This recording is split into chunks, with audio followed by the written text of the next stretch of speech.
I hadn't seen my sister Sadaf in almost 3 years when she suddenly called me one afternoon. Her voice was unusually excited.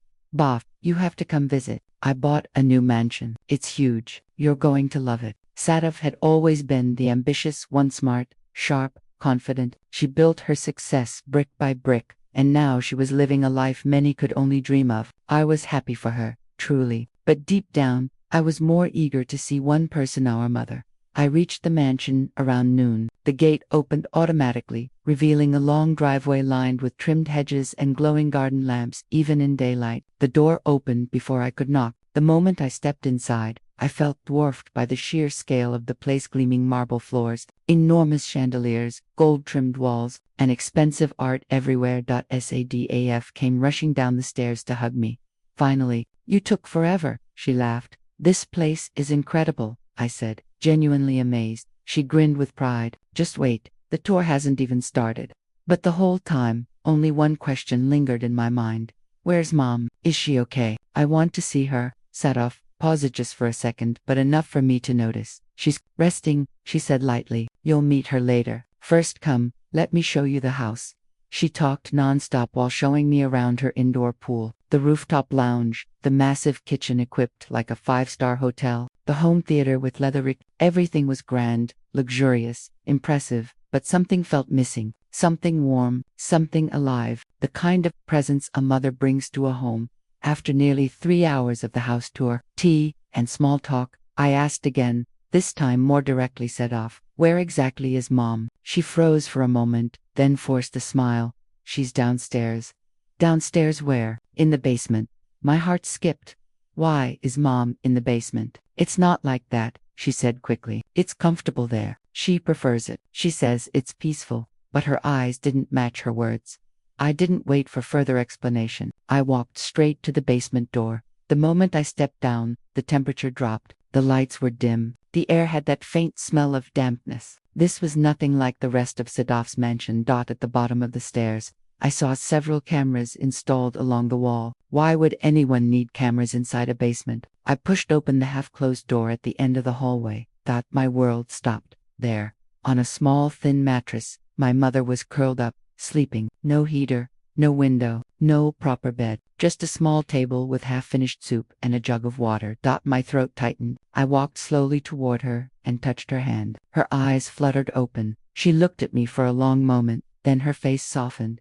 "You came," she whispered. "Mom," I said, trying not to cry. "Why are you down here? Why did she put you here?" She pulled her shawl around her shoulders, her hands trembling slightly from the cold. "Sadaf is busy," she said gently. "I don't want to bother her. She says I get tired climbing the stairs, so she made this room for me."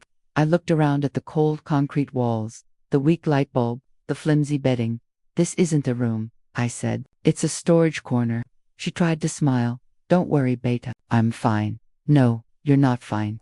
I stood up, furious, and marched upstairs. Sadaf was in the kitchen scrolling through her phone when I confronted her. "What is Mom doing in the basement?" She frowned. "Why are you acting like this? She's comfortable there." "Comfortable? It's freezing. It's damp. There isn't even proper light." She rolled her eyes. "You don't understand. Mom complains a lot. If she stays upstairs, she says the noise bothers her. If she stays downstairs, she says it's cold. I can't satisfy her every demand." I stared at her in disbelief. "It's not demand, Sadaf. She's our mother.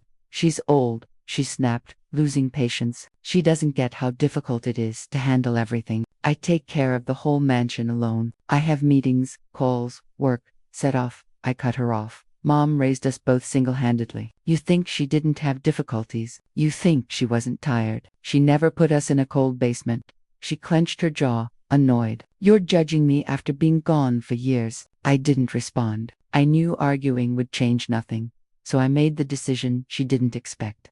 I went downstairs, gathered Mom's few belongings, gently wrapped a shawl around her shoulders, and helped her up the stairs. Sadaf came running behind me. "But stop! What are you doing?" "I'm taking her with me." "You're making a mistake." "No," I said calmly. "You made the mistake the day you forgot. She's the reason you're standing in this mansion at all." Mom stood silently beside me, clutching my arm. "But Sadaf began again. "No." I opened the front door. "I'm not leaving Mom another night in that basement." Mom hesitated as we walked to the car. Vita, she said softly, I don't want to cause problems between you two. You're not causing problems, I said, helping her sit in the back seat. You're my responsibility, my blessing, my mother. She looked at me with wet eyes. I thought everyone had moved on. I thought maybe this is where I belong now. I shook my head. No, Mom, you belong where you're loved, not buried under a mansion. She smiled weakly, wiping a tear. Allah has been kind. He brought you back. I closed the car door, sat behind the wheel, and drove away from the giant mansion that had everything except a heart. The road ahead felt warm, bright, hopeful. Mom leaned back, finally peaceful. And I realized, sometimes we look for comfort in wealth and success, but real comfort is in the people who raised us, loved us, and prayed for us, even when we forgot them. That day, I promised myself, my mother will never live in a basement again. She will live where she deserves, in the light, in warmth, in respect, in love.